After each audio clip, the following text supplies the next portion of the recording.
80% of those who leave the Catholic faith do so between the ages of 18 and 25. Here's why I think that's the case as someone who falls under that range. I believe this is an education issue. If Catholics knew what the Eucharist really was, they would never leave the Catholic faith.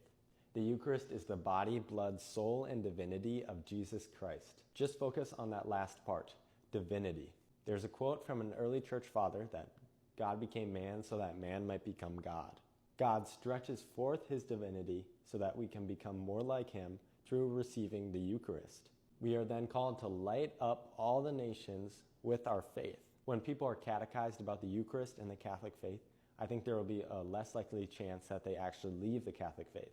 For example, I attended the National Eucharistic Congress in the United States last year, and there was a boy in my group who didn't want to go and who had shut out God for the past few years.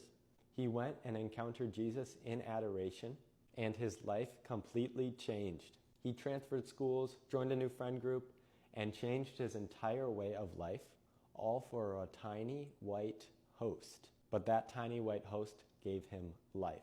So if we truly catechize people on what the Eucharist is, there's a less likely chance they'll leave the church.